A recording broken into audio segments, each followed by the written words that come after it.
He's brought that experience on. That's why he's hired these people here, is specifically for that purpose. So I think that that needs to be stated. Having said that, we do have Priebus out here clarifying what Mr. Trump is saying.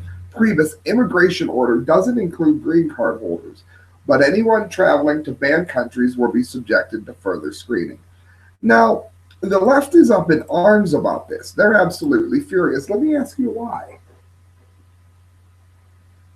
Look up Death to America. You will find that people chant Death to America in Iran in front of their leader who sanctions it and calls it a cry of unity among the people. So if the people of America go in the streets, and I'm not in favor of this, and start chanting death to Iran, is that not to be offensive to Iran? Is that just then a call to unity? Is that all? I didn't know. When you see your friend, do you say, hey, death to you? And death to you. Nice to see you again. So of course we're going to monitor people coming from that country, not because everybody from that country is a terrorist, but because that country, in this case Iran, has specifically promised to bring death to you in front of their leader. Now, Trump is a racist. Trump isn't a racist. But if he was, and he's not, but if he was, does he sanction people chanting "Go KKK" in front of him? Because I haven't seen it. This is happening as a sanctioned event in Iran. Well, White House Chief of Staff, makes me sick to say it, my name's Priebus, who cares only about the upper elite. Look at my old videos. He has muddied the waters on President Trump's new executive order. No, he did not. Barring immigration from select countries Sunday, saying it doesn't include green card holders going forward, but adding that anyone traveling back and forth from countries in question will be subject to further screening. Look, that is not watering down the message. Trump's message has never been that we're going to ban Muslim countries. As a matter of fact, do you realize that I think it's 80 or 87% of Muslims in the world are not affected by this ban? They're not. There are a lot of countries like Jordan who have historically gone to war with with us to fight us, alongside us, I should say. Bad wording. Have gone to war alongside us. We are looking at specifically people that have meant us harm. And some of the people with green cards do fly into Yemen so as to better be able to train. They do fly to Iran, and then they fly back over here. Not all of them. That's why we're vetting them with more security. There's nothing wrong with that. There's nothing wrong with that at all. That's just proof of thought. If a number of people say that they're going to kill you, then you're probably going to be very careful on who it is that you allow into your house. In an interview on NBC's Meet the Press, Priebus was asked about reports that the executive order affected green card holders, contrary to recommendations from the Department of Homeland Security. We didn't overrule the State Department of Security as far as green card holders moving forward. It doesn't affect them. So left, please quit saying that. Look, I even highlighted for you. Doesn't affect them. But when pressed by host Chuck Todd on whether it impacts green card holders, Priebus, he did not reverse himself, saying it does. If you're traveling back and forth, you're going to be subjected to further screening. What he meant, you can tell this is NBC News. They're trying to spin this against him here, and I'm not a big Priebus fan, but that's not what he said. You can read his own words. I just read them to you. He's clarifying an implemented procedure that is new. It's not affecting their travel. It will affect them coming back into the country when they're going to get added questions. Things like, would you like to blow up innocent American children? Do you think that death to America is a cry of unity? It seemed to me to be prudent questions. Because when they say death to America, they're not saying death to Sam's enemies, death to everybody Sam doesn't like. They're saying death to Sam and his enemies. When they're chanting death to America, they're not saying death to Sam. They're saying death to you, too. And you. That's why it matters. So getting this clear. And like Krauthammer said on Fox, Trump has not done the greatest job of implementation. He really hasn't. He should have made this clearer before he did it. But it was important to get it done quickly, and I understand why. Asked whether the executive order would affect U.S. citizens, he again indicated it would, suggesting it was up to the discretionary authority of the Customs Border Control. Well, look, that's always been the case. That's not something that's changed. I don't know if many people realize this. But Obama bombed 5 of the countries that are on the list of 7 that are to be limited and banned from travel. Okay? Trump is allowing them to live in their hellhole and kill each other if they wish, as long as they don't bother anybody outside of their own borders. We'll just forget it. We'll leave you there if that's what you want to do. It's what you've done for thousands of years. America's already tried coming over to help you. You can't be helped, so we're leaving. And we're going to leave you there in that hellhole that you're so happy with. You want to chant death to us in the streets, then you can stay in your hellhole. We don't care. I have a very good friend of mine who is so unbelievably wrong in matters of political instance, and she was saying that this was more immoral than what Obama did. So Obama bombing them and killing more innocents than Bush is more immoral than simply not allowing them to come into the United States so we don't have to worry about it anymore. Sure, I'd rather be bombed than not allowed to go to Iran. It would be much more moral just to bomb me. What? I don't even understand how the left's head works. I would suspect that if you're an American citizen traveling back and forth to Libya, you'll likely be subjected to further questioning when you come into an airport, he said. He also suggested that the executive order could come to encompass more than the current, and I'm hoping it does, more than the current countries, which of course is Iraq, Syria, Iran, Libya, Somalia, Sudan, and Yemen, all places that want to kill us. I'll tell you why I think it's a wonderful idea. Because if you open your borders up the way that the left wants us to do, you're going to end up in a horrible mess. If I go to Yemen or Somalia, I just expect that when I get back into the country, they're going to say, Mr. Gangi.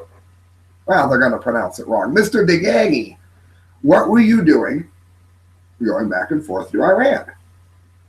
Now, you have a Fourth Amendment right not to be questioned within the United States without probable cause and a warrant. You don't have that right when you're traveling to terrorist countries outside of the country. And that's very important. So they are allowed to ask you these questions. It's not a breach of the Fourth Amendment when you're coming from a terrorist state. that the leaders sanction the terror. The terror that you have in Egypt isn't sanctioned by Egypt. The Egyptian government has gone out of their way to fight arm in arm with America to protect their important heritage. So when a country is openly sanctioning terrorism, then they're going to say, Mr. Gangi, what were you doing in Iran? And I will show them the video on my cheap camera that I'd like to get a better one with if you could fund me. Correctviews at hotmail.com, free plug for myself. I'll show them my trusty camera, and I'll pull out my trusty data card, and they'll see the footage I got, and they'll let me into the country. If I don't want to do that, then it might be very good for me not to come to Iran. Just a hunch. Just a hunch. If you've got business there, then you've got nothing to hide. And that is not the same argument that the left used about the Fourth Amendment. Well, if you've got nothing to hide, then why are you worried about the police checking you out? Because it's a Fourth Amendment right, God given to you in this country. It is not your Fourth Amendment right to travel to terrorist states when we don't know for what reason. Breitbart.com. White House, this is my favorite thing, maybe, that Trump has done so far, except getting us out of the TPP. Whitehouse.gov takes down the climate page, puts up America First energy plan. This makes me happier than a pig with a lifetime supply of shiznit. It really, really does. Observers on Twitter noted Friday's dated the 20th afternoon that the White House's page on climate change, a creation of the Obama administration, appears taken down shortly after Donald Trump assumed the nation's presidency. One of the first things he did was take down the known lie of global warming. That's why I voted for him. That's my president right there. In its stead, the new White House published an explanation of what the Trump teams is calling the America's First Energy Plan. Thank God. Drill, baby, drill. At press time, the link to the White House page publicizing a plan to combat climate change leads to a blank page. It's because it's fake news. Look up ClimateGate. Look up Lord Monckton. A cached version of the page shows that President Obama's administration had used it to advertise a plan to reduce America's carbon footprint and save America and have America participate in a global effort to combat climate change. Again, like Alex Jones has said, remember, whenever you see a sentence like that, like right here, it really means a global effort to combat the Easter Bunny or the Tooth Fairy, because there is no climate change. The Easter Bunny is far more real. There is no climate change. Look up the last show where I talk about how the ice caps haven't shrunk since at all. I mean, not since. I mean, at all. They could lay them over known images of what it looked like 100 years ago, and it didn't change. And they know it by the way that the travelers moved and why they moved according to their own logs. They moved on the outskirts of the ice as close as they could get safely. And so we know where the ice caps have always been and what their borders have been, and their beaches, for lack of better words, have been coasts. And guess what? Same size it's always been, not warming, not shrinking. For the sake of our children. Whenever you hear for the children, you of course you know it means screw the adults. For the sake of our children and future generations, we must act now, the page read, and we are. This is an excuse to tax you into oblivion, and Trump, being the prudent man that he is, has taken the lie down. Screw you, Agenda 21. The Trump administration has instead published a much better page that lays out its energy plan. The Trump administration is committed to energy policies that lower costs for hardworking Americans and maximize the use of American resources. That means drilling into the ground and getting the energy safely without a spill out. Freeing us from dependence on foreign oil. People that are chanting death to us in the streets will no longer be responsible for making our cars run and our houses warm. The page addresses finding economically viable energy solutions that are mindful of the environment. So he is not going to hurt the environment. Our need for energy must go hand in hand with responsible stewardship. He's going to hurt the environment. Responsible stewardship, dumbass, of the environment. Protecting clean air and clean water, conserving of natural habitats, and preserving our natural resources and reserves will remain a high priority. That's what clean coal is about. That's why the word clean comes before the word coal. Please try to pay attention. President Trump will focus the EPA on its essential mission of protecting our air and water. That is the most amazing, wonderful, blessed news I think I've ever heard. Thank you, Mr. Trump, for being somebody who is on the side of reason and intelligence. So moving on, guns. Guns kill people. Guns. Get rid of the guns. Armed citizen who threw a wallet to a distracted suspect. That's when I lit him up. Now see, that man right there, he must have been a racist because he carried a gun, right? He must have been a racist. But wait a minute. That's a black guy who defended himself. An innocent life. You know why? Because despite what the left wants you to believe, that is not a black guy. That is an American citizen who used his God-given Second Amendment right to save his life and the lives of other American citizens who may have been black. An armed citizen, writes Awar Hawkins, who was in Detroit EMS carryout shrimp shack during an alleged robbery, says he threw his wallet on the floor, and when the robbery suspect looked away to retrieve it, the citizen shot him. It occurred at 5:45 January 24th. According to clickindetroit.com, an armed citizen is a concealed carry permit holder going only by the name of Dennis, they typo that, to protect his privacy. He was at the shrimp shack with his girlfriend. So in other words, gun owners like to brag about it. No, he wants his privacy. He's not happy. He was there with his girlfriend, LaTanya, when an alleged armed robbery suspect came in and ordered everyone to hand over their cash. Dennis and his girlfriend and another customer started throwing their money and wallets onto the floor. The suspect allegedly pointed his gun at LaTanya's face, so now his girlfriend was being threatened by a thug with a gun.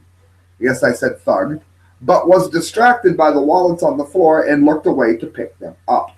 Dennis used the brief distraction as an opportunity to draw his own gun and shoot the suspect in the stomach. Dennis said, when I saw he had the gun in her face, that's his girlfriend's face, and I threw my money down and keys, he turned to look to get the money, and that's when I lit him up, he said. Kicked the robber's gun away and tended to the wounded until the first responders arrived. Now listen to this. He shot the man, and this uncaring guy who just loved killing people, even though he's not bragging about it and changed his name, is out there tending to the man that he just shot. Does this give you some kind of an insight as to what gun owners are really like? We saw the same thing with the little boy that had to shoot the guy in his house. Following the incident, Dennis made clear that he did not have a specific plan to distract the suspect, but that he took advantage of the situation when the distraction occurred, which is what they train you to do when you get your permit. That's why there's training. He added, even though you give them everything, they'll still shoot you, and I wasn't going out like that. Good for him. WWJ reports that Detroit police said Dennis will face no charges for his actions because he acted in self-defense. Very, very good to see, because you know what? Detroit's not a place that's going to be sending you police officers to rescue you at any time soon. They got their own problems since the left has destroyed the city. And you can tell this because the left has been destroying the city, running the city during the entire time that it's been dying. Friends, the day the lights went out, right there, Amazon.com. Make sure you check it out. Go buy the book. It's by D. Allen Ross, and it's really funny. It's hard to make funny in a book. A lot of times it comes out as contrived or forced. That's not the case here. This is very, very good, and you're going to want to read it. Starbucks pledges to hire 10,000 refugees. This is from CNN.com. Christelle has been addicted to this story, but I'll tell you one thing about it. What's not mentioned here is, as much as it needs to be, is that this made the stock of Starbucks plummet. Now, is this because we absolutely hate people of Muslim religions? Or is it because we don't want Starbucks encouraging a Muslim problem? A radical Muslim problem, you'll argue? Yes, I'm not talking about regular Muslims. Okay, we don't have a Christian problem in the country. We have a small problem with a handful of idiot Christians that want to blow up abortion clinics. Okay, maybe we don't have an Islamic problem, but we certainly have a radical Islamic problem. We don't need Starbucks hiring people and encouraging the migration of people that they don't even know when there's other people in countries that need the work. America is having one of the greatest economic downturns in its entire history. Why don't you hire 10,000 Americans? Or at least pepper it up. Or better yet, instead of trying to get good press with ended up bad press, if you really want to hire 10,000 refugees, then why don't you hire the 10,000 refugees without tooting your horn and telling everybody how good you are? The only time I talk about the charities that I donate to, and I don't donate as much as I should, is to let you know that I specifically support them when they come up in a news broadcast or when they come up in something that I'm already talking about. I'm not going to come out here and tell you how wonderful I am because I donate a little bit of money to who and what. Why doesn't Starbucks just do it? Just do it. If you're going to do it, do it. Why do you have to let everybody know you did it? Because it's not about the environment or any of your leftist causes. It's about you looking holier than thou.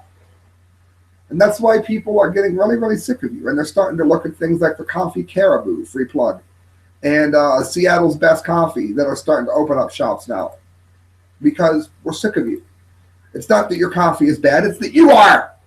Starbucks says it plans to hire 10,000 refugees over 5 years in 75 countries where it does business. But of course, they had to announce it so that you could kiss their butt for it. Chairman and CEO who wants his butt kissed, Howard Schultz, outlined the company's plan in a memo, and it is sent to employees Sunday in response to Trump's executive order banning travel from 7 Muslim-majority countries.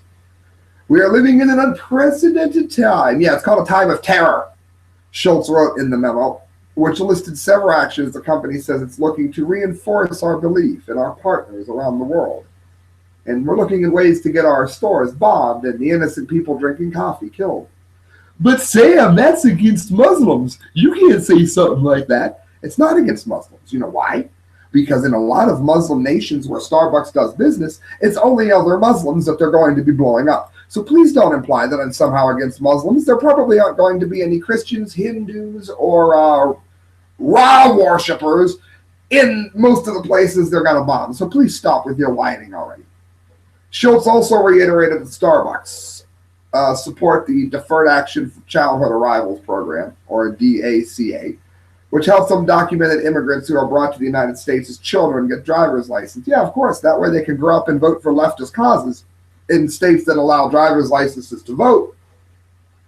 And leftist causes can keep making you sound as if you're holy, which leads to you getting your butt kissed. It's all about your ego.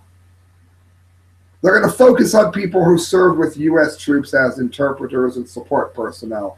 Fred, we do not have 10,000 people helping U.S. with interpreters and supporting the personnel. Look, I'm not against helping people. I'm really not. But here's what I am against. I'm against pandering, and I'm against helping people with an agenda. If you're going to help somebody, help somebody. Okay? If I meet a refugee and they're moving into the country, you know what? If they got the rent, I'm going to rent them the property I have.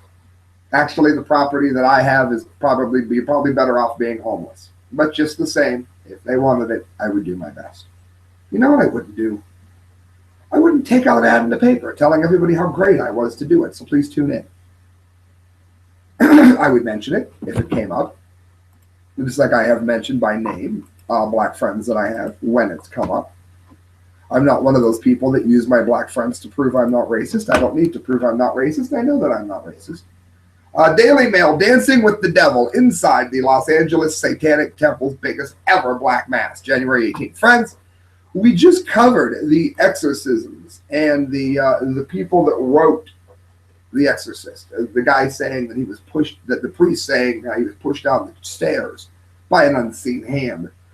I doubt that the last thing that the priest did before he died was lie about something. I don't know what his motive would have been for that. He was clear-headed at the time and was talking about something prior. It wasn't due to a head injury. I don't imagine somebody with no history of lying would deliberately lie on their deathbed before they go to meet their maker, regardless of what religion they are. I'm pretty sure even atheists would agree with me on that. If someone believes in God, even if you don't, they're not going to lie. And yet, obviously, he believed in God if he spent his whole life towards it. He didn't spend his whole life towards something so that he could lie about something he didn't know was going to happen on his deathbed. So think about this. Satanism's getting a real hold in this country, and I am in favor of open religions. I am. I'm a fan of Slayer. I'm a fan of death metal. In some instances, black metal. I can't tell what they're barking about. I simply like the drums and guitars. But this matters when people start embracing it and realize and start to take it out of context here. Yes, some people in the heavy metal community are really into this. That's why they've infiltrated the hip-hop community.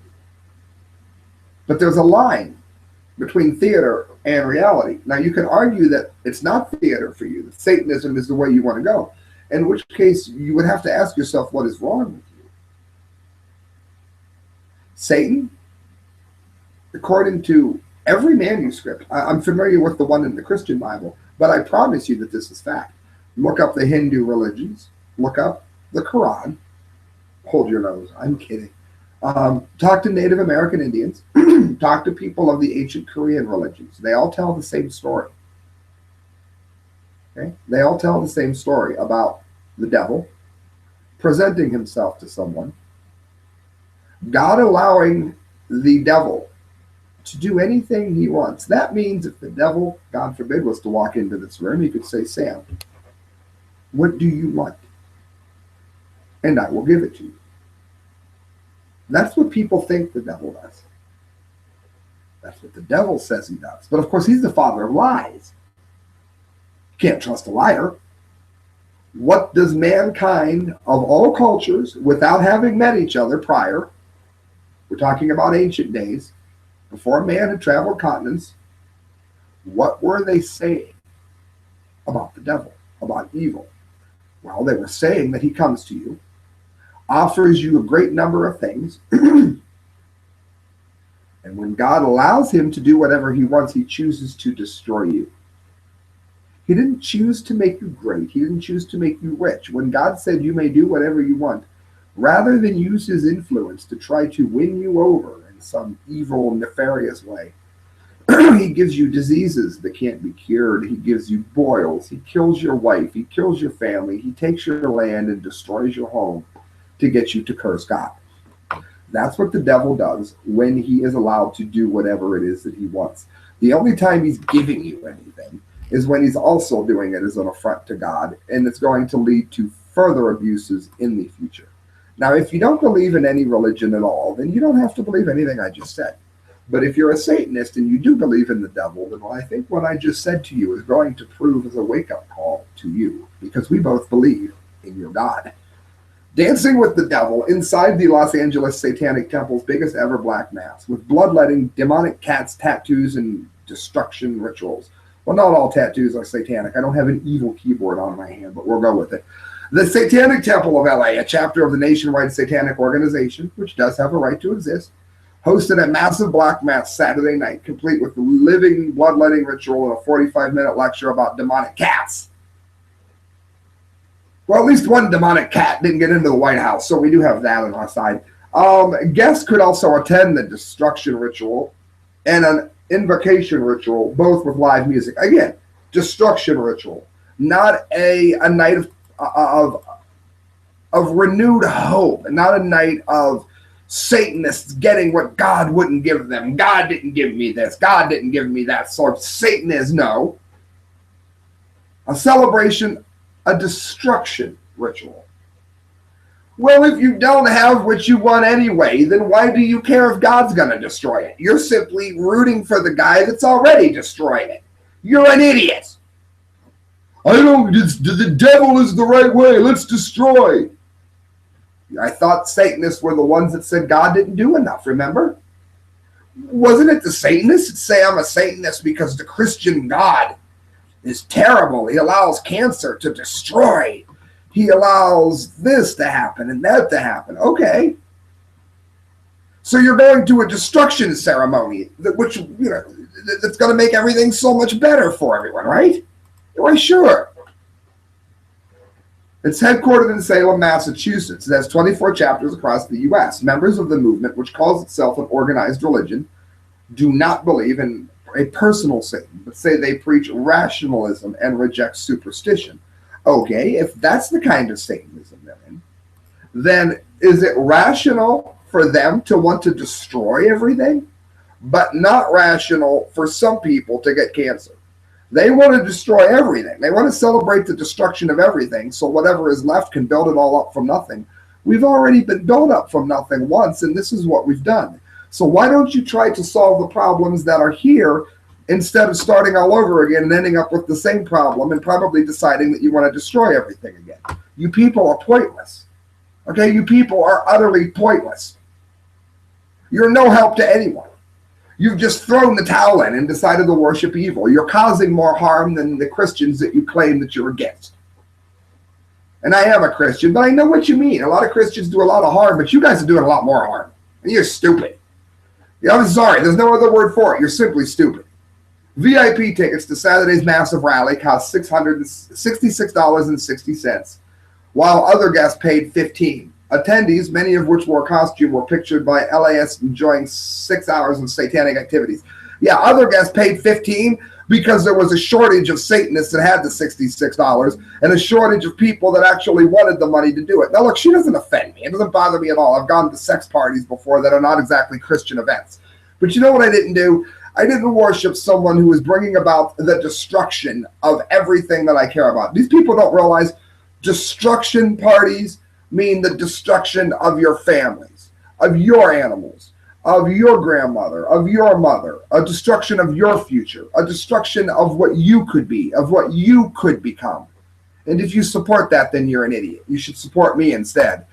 Because I'm bringing you the DUMDEE of the day. Oh, yes. It brings us to the DUMDEE of the day. What is the DUMDEE of the day? It's where we take the dumbest story of the day and we go ahead and highlight it, saving only the truest DUMDEEs for the dunce cap of the month, which will most likely be Monday or Tuesday. Fukushima will be the next show. Snoop Dogg has gotten more DUMDEEs of the day on this show than Carter has had liver pills. Snoop Dogg blasts Uncle Tom, blacks artists who are performing at Trump, or who did perform now, at Trump's inauguration. Now, I was going to give him the DUMDEE of the day, the dunce cap of the month. He's come out against guns when he's made his entire money talking about the illegal use of guns. Maybe if people used guns legally, Snoop, we wouldn't have such a problem, but then again, they wouldn't be your fans.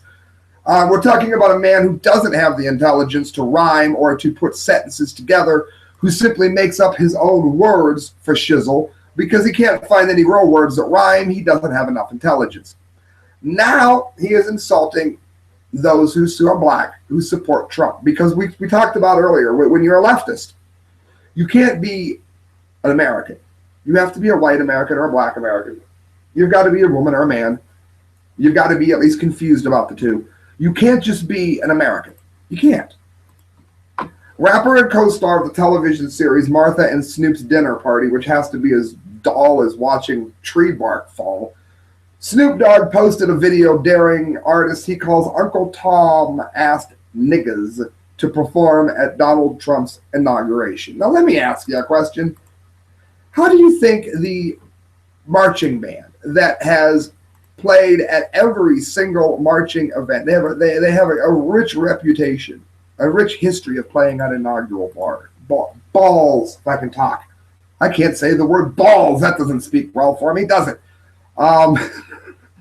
You've got Snoop Dogg out here condemning people that maybe they were in that marching band. Maybe they were really excited about that. Hey, Mom, I'm going to be flown to Washington, D.C. And those racist Trump supporters, you know what they did? They paid for an all-black band to be able to perform there. So maybe now we got two bands that we know that black people are in, because they can't just be people, of course. What do you think they were saying at home?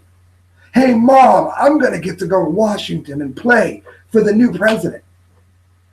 Some of the first music he hears is going to be music that comes out of my instrument. And maybe I don't like the man, but I'm going to be able to look him in the eye. And I'm going to have myself seen. And I'm going to be proud of this day. And then maybe their favorite artist, maybe someone they really like Snoop Dogg, comes out, calls him an Uncle Tom, which is a black term for those that don't know. Blacks use against other blacks that work with whites. Because we can't be people, we can only be whites because you're racist. What do you think that made them feel like when they were marching? Their favorite artist, who they look up for, just called them an Uncle Tom because they went ahead and supported it, or at least wanted to have a chance to go to the nation's capital and play for the man. You're scum, Snoop Dogg. You've had a chance to play for anybody you've wanted, whenever you've wanted, and you have tainted these people's experience. If they happen to be foolish enough to look up to you, you've tainted their experience. Maybe that's what they get for being dumb enough to look up to you. And maybe if they're a little bit smarter than the average Snoop Dogg fan, they won't look up to you anymore. You've ruined it for them, Snoop. Way to go. So ain't nobody going to perform for Donald Trump, huh? The California rapper asked in a video posted online. Which one of you jigaboo-ass niggas gonna come to be first one to do it? Wait, I'm going to roast the F out of every one of you Uncle Tom-ass niggas for doing it. Way to go. Go ahead, Snoop. Go ahead and let's hear you roast the 15, 16, 18-year-olds that were in the parade, marching. Let's hear you roast them and criticize how they played. Or are you just jealous because all of your music is sampled and you don't have anybody playing in it? You're scum, Snoop. You're scum. Friends, you've listened to The Correct Views. Keeping you abreast on all of the news. Do me a favor. Donate at thecorrectviews@hotmail.com. Look me up at the Conservative Daily Post. Blasting news. Of course, the media speaks. And good night, friends. God bless. Don't forget, Snoop Dogg, you're scum.